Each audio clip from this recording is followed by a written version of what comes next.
ये आपका cyclo hexane, cyclo hexane. तो बेयर्स थ्योरी के हिसाब से जो जो भी साइक्लिक कंपाउंड होता है उसमें कार्बन जो रहते हैं ये sp3 हाइब्रिडाइज रहते हैं, मतलब जितने भी कार्बन जुड़े होते हैं ये sp3 हाइब्रिडाइज होते हैं। ठीक है, सबसे पहला पॉइंट तो ये है कि उन्होंने ये बताया था कि जितने भी कार्बन होते हैं साइक्लिक कंपाउंड में ये सभी sp3 हाइब्रिडाइज होते हैं। इसके बाद देखते हैं बॉन्ड एंगल। तो बॉन्ड एंगल के बारे में बेयर्स थ्योरी में बताया गया है कि हर एक साइक्लिक कंपाउंड के बीच में bond angle 100 internal bond angle 109.28 और या 109.05 उन्होंने ये बॉन्ड एंगल बताया कि ये बॉन्ड एंगल है। मतलब हर एक कंपाउंड में उन्होंने ये बताया था कि कार्बन कार्बन के बीच में जो बॉन्ड एंगल होता है वह 109.5 या 109.28 मिनट होता है, 109.5 या 109.28 मिनट होता है। ठीक है, तो ये जनरल थ्योरी के हिसाब से थी। अगर हम एक्चुअल अपन फॉर्मेट में देखते हैं जो प्रैक्टिकली है उसमें सबसे पहले अगर अपन देखते हैं इंटरनल बॉन्ड एंगल क्या होता है। ठीक है, इंटरनल बॉन्ड एंगल क्या होता है, तो इंटरनल बॉन्ड एंगल जो होता है वो हम निकालते हैं एक फॉर्मूला से। ठीक है, तो ये सभी थे साइक्लिक कंपाउंड। तो बेयर्स के हिसाब से साइक्लिक कंपाउंड जितने भी होते हैं उनके बीच में बॉन्ड एंगल 109.28 मिनट या 109.5 मिनट होता है, और कार्बन कार्बन के बीच में जो हाइब्रिडाइजेशन होता है वो sp3 होता है। ठीक है, तो दो पॉइंट्स आपके याद रखिए। सबसे पहले तो sp3 हाइब्रिडाइजेशन हर एक साइक्लिक कंपाउंड में, और दूसरा बॉन्ड एंगल बताया था 109.28 मिनट या 109.5 मिनट। ठीक है, तो ये दो पॉइंट हो गए बेयर्स थ्योरी के। अब आते हैं अपन एक्चुअल में। जैसे ये साइक्लिक कंपाउंड, मान लीजिए साइक्लिक कंपाउंड हमने ये लिया प्रोपेन।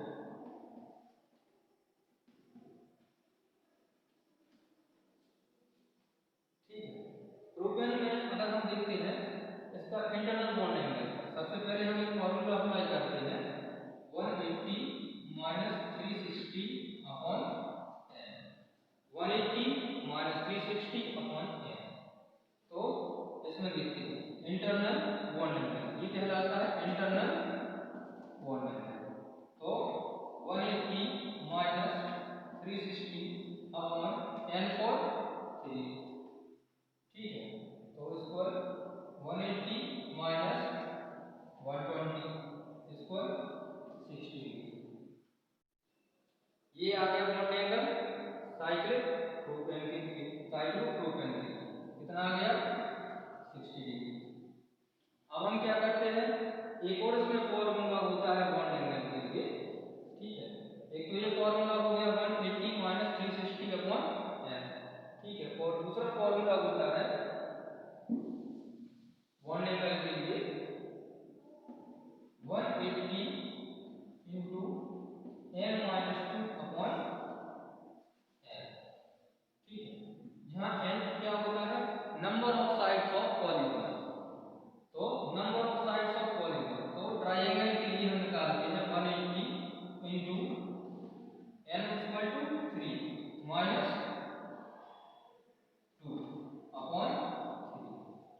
अब हमने 3 क्यों लिया है, क्योंकि हम साइक्लिक प्रोपेन के लिए बॉन्ड एंगल फाइंड आउट कर रहे हैं।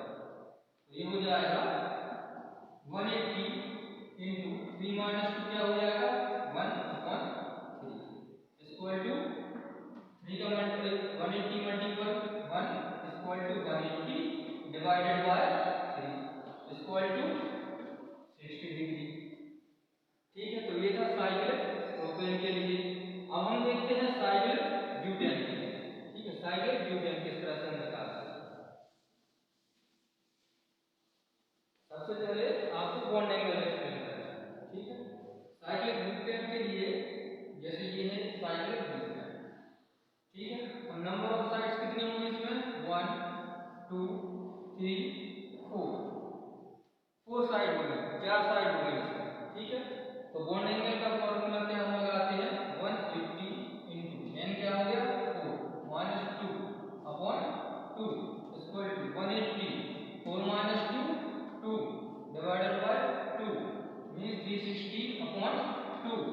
इक्वल टू 180, सॉरी 180, तो इसका बॉन्ड एंगल क्या आ गया 180। अब सेम थिंग अपन रिपीट करेंगे सेकंड अनदर फार्मूला में, ठीक है। क्या आता है 180 minus 360 divided by 4 equal to 180 minus 90 equal, तो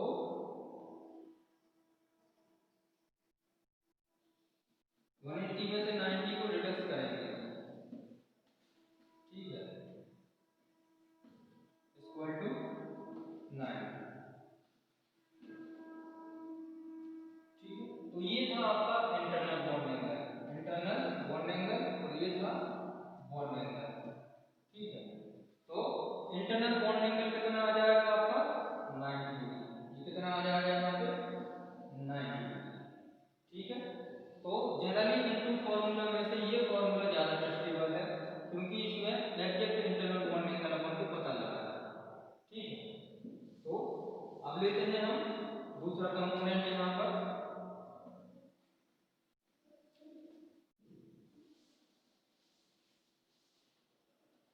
साइक्लिक फ्रैक्चर। अब हम लेते हैं cyclic fracture. Number of polygons कितने हैं 1 2 3 4 5 6, ठीक है, इसमें 6 है। तो इसका इंटरनल बॉन्ड एंगल हो जाएगा 180 माइनस 360 डिवाइडेड बाय 6, ठीक है। 180 माइनस 60 इक्वल टू 120। तो इसका जो इंटरनल बॉन्ड एंगल आ जाएगा वो आ जाएगा 120, ठीक है। तो हमने 3 कंपाउंड लिए हैं यहाँ पर, और तीनों का ही इंटरनल बॉन्ड एंगल कितना है अपना, सबसे पहले हमने लिया था क्या साइक्लिक प्रोपेन लिया था, इसका बॉन्ड एंगल कितना था 60 डिग्री, ठीक है। नंबर 2 साइक्लिक ब्यूटेन, ठीक है, इसका बॉन्ड एंगल कितना आया था 90 डिग्री, ठीक है। और तीसरा हमने लिया था साइक्लिक हेक्सेन, इसका इंटरनल बॉन्ड एंगल आया था 120। तो एक्चुअल बॉन्ड एंगल ये है 60 डिग्री 90 डिग्री और 120 डिग्री।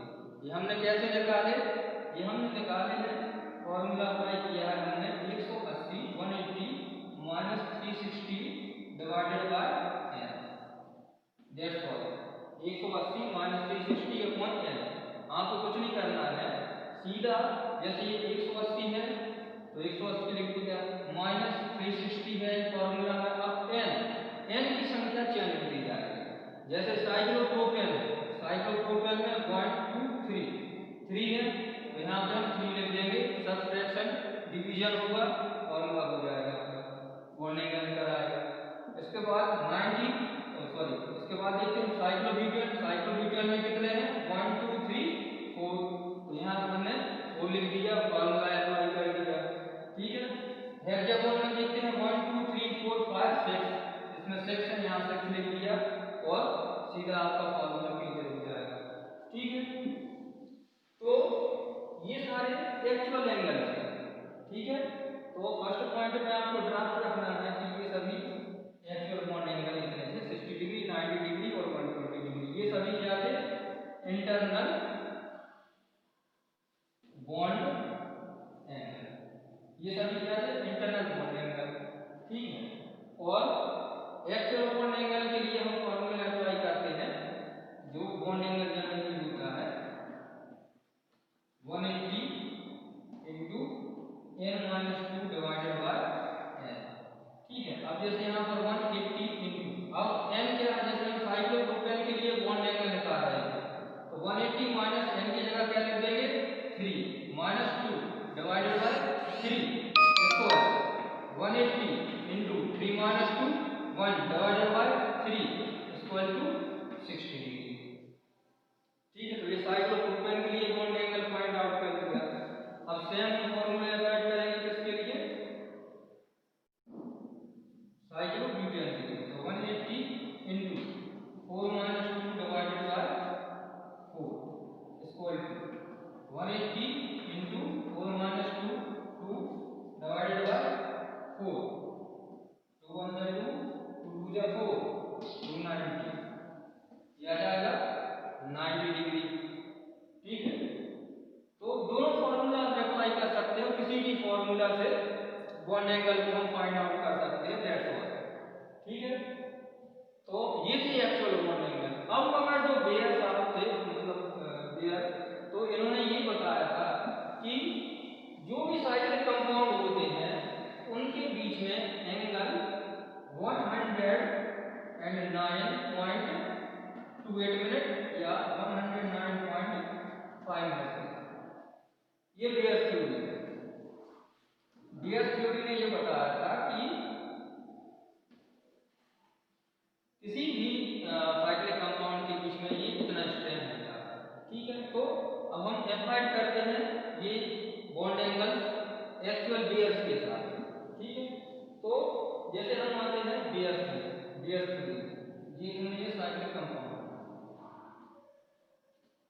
ठीक है, साइक्लिक कंपाउंड बना लिया। इंटरनल कितना है इसका 60 डिग्री, और बेयर्स ने क्या बताया है 109.5।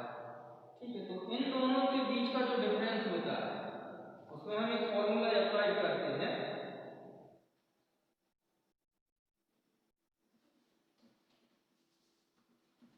वन अपॉन टू 109.5 माइनस 60,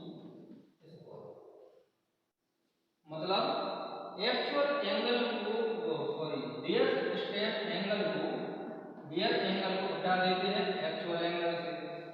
ठीक है, तो उसमें देखते हैं जैसे 1/2 इंटू, अब ये क्या था अपना एक्चुअल एंगल बेयर्स का 109.5, अब माइनस माइनस क्या होगा जो इसका एक्चुअल एंगल वो है 60 डिग्री। ठीक है, तो 109 में से 60 को रिड्यूस करेंगे या सब्ट्रैक्ट करेंगे, तो 109.5 माइनस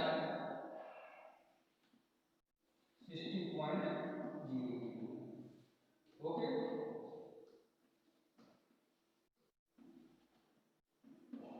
तो दैट विल बी 49.5। तो ये रिडक्शन जो आ रहा है वो आ रहा है हाफ 49.5। अब 49.5 को डिवाइड करेंगे 2 से।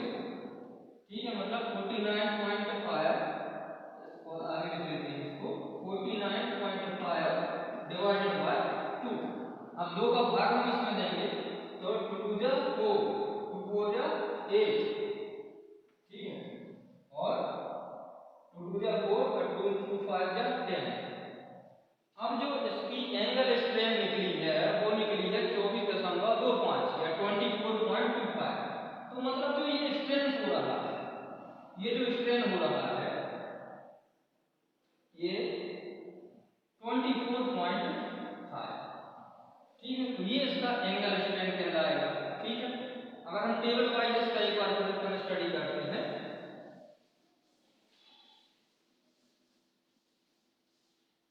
सबसे पहले आपका था साइक्लोब्यूटेन।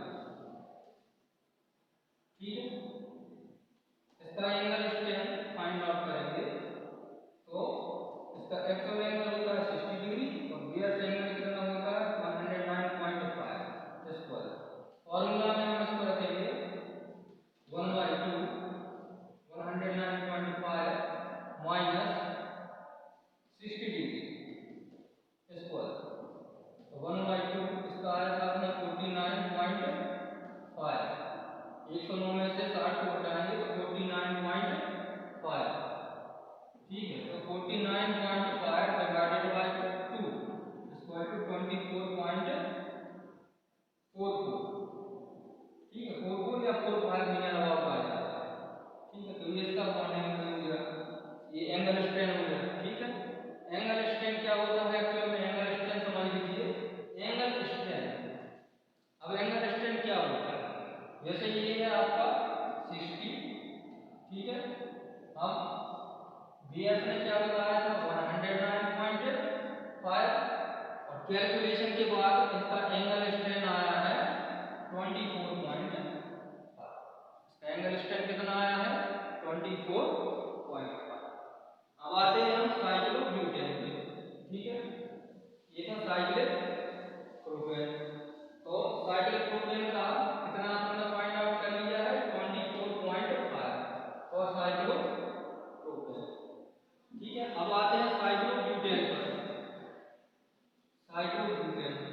साइक्लोब्यूटेन का बॉन्ड एंगल हमने निकाला था 90 डिग्री 90 डिग्री।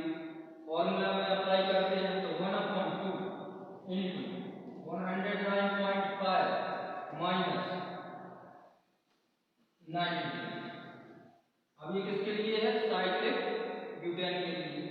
तो 1/2 अब 109.5 में से 90 को हम रिड्यूस करेंगे। ठीक है, तो 109.5 और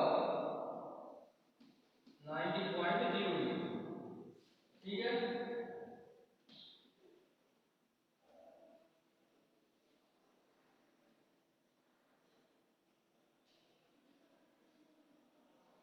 तो ये आया है 19.50। ये हो जाएगा 19.50।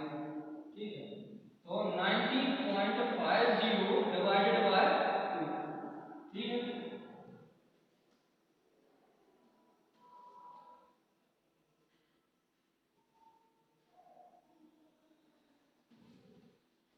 तो 19.50 को हम डिवाइड जब 2 से करेंगे तो ये कितना आ जाएगा 9.75। ये इसका एंगल स्ट्रेन आ जाएगा। मतलब ये जैसा आपका साइक्लोब्यूटेन था इसमें कितना है ये एंगल रियल एंगल 90 डिग्री और ये कितना है 109.28 मिनट।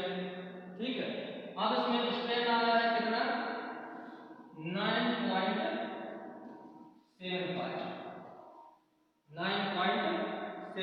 ये इसका एंगल स्ट्रेन आ गया है। ठीक है, तो हम यहाँ साइड में लिखते चलेंगे इसके लिए। तो ये हो गया इसका एंगल स्ट्रेन कितना 9.75 प्लस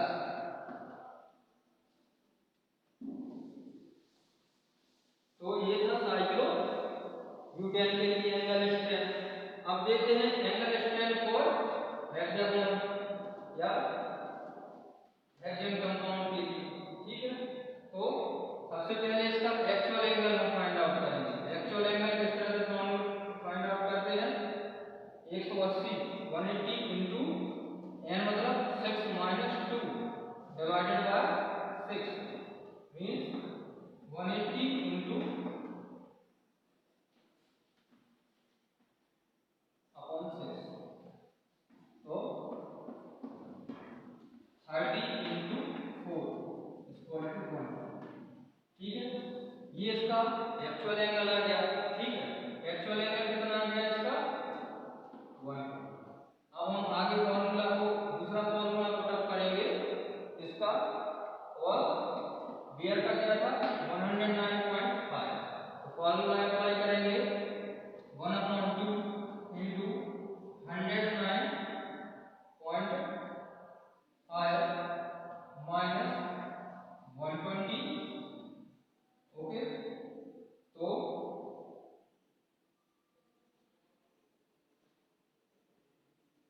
इसकी वैल्यू आ जाएगी 120 के लिए टोटल कैलकुलेशन 9.44। ठीक है, इसकी टोटल कैलकुलेशन आपकी 9.44 आ जाएगी। तो यहाँ साइड में हमने लिख लिया कि ये हेक्सागोन के लिए कितना निकाला है हमने वैल्यू 9.44 प्लस तो ये था कैलकुलेशन। ठीक है, अब बात करते हैं स्टेबिलिटी। मतलब बेयर्स जो उन्होंने बोला है बेयर्स ने कि जितनी ज्यादा मतलब स्ट्रेन होगी मतलब स्ट्रेन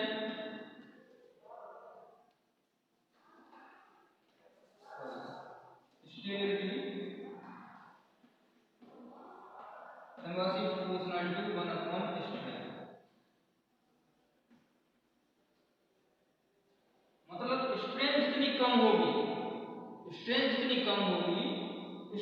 स्टेबिलिटी उतनी ज्यादा होगी। ठीक है, तो जैसे मान लीजिए यहाँ पर स्ट्रेन देखते हैं, स्ट्रेन सबसे ज्यादा किसकी है, साइक्लोप्रोपेन 24.5, स्ट्रेन कितनी है 24.5 किसकी, साइक्लिक कंपाउंड की। ठीक है, और दूसरी हम देखते हैं स्ट्रेन साइक्लोब्यूटेन, साइक्लोब्यूटेन की स्टेबिलिटी है कितनी +9.75। ठीक है, और भी कंपाउंड होते हैं जिसमें बॉन्ड एंगल माइनस में भी आ जाते हैं। मान लीजिए कोई ऐसा ऑक्टाहेड्रल या मान लीजिए ऑक्टाहेड्रल कंपाउंड वगैरह हमने कुछ ले लिया है, ठीक है, और उसकी वैल्यू माइनस में आती है। ठीक है, जैसे मान लीजिए माइनस समथिंग कुछ भी आ गया, जैसे मान लीजिए -4.7 फॉर एग्जाम्पल ले लिया हमने, एक्चुअल कुछ और होगी, बिना फॉर्मूला हम उसको कंफर्म नहीं कर सकते।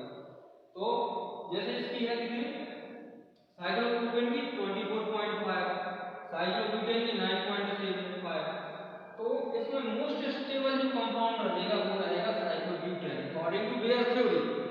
बेयर थ्योरी के हिसाब से या बेयर लॉ के हिसाब से तो सबसे ज्यादा स्टेबल कौन रहेगा, जिसकी सबसे कम स्ट्रेन होगी, और जिसकी सबसे ज्यादा स्ट्रेन होगी वो उतना ही लेस स्टेबल होगा। ठीक है, तो उन्होंने सबसे ज्यादा मतलब बोला मतलब सबसे ज्यादा स्ट्रेन कंपाउंड जिसका भी रहेगा वो अनस्टेबल रहेगा। तो ये थी बेयर थ्योरी, और कुछ एक्सेप्शन भी है बेयर थ्योरी में, क्योंकि उन्होंने साइक्लोहेक्सेन और साइक्लोहेप्टेन के लिए अनस्टेबल बोला था, और लेकिन एक्चुअल में ये मोस्ट स्टेबल है। तो ये प्रैक्टिकली एक बात होती है, तो most stable cyclopentane and cyclohexane है, लेकिन उनकी थ्योरी में उन्होंने बताया है कि ये कंपाउंड लेस स्टेबल होते हैं, जबकि जस्ट प्रैक्टिकली ये ज़्यादा स्टेबल होते हैं। ठीक है, तो thank you for watching BSN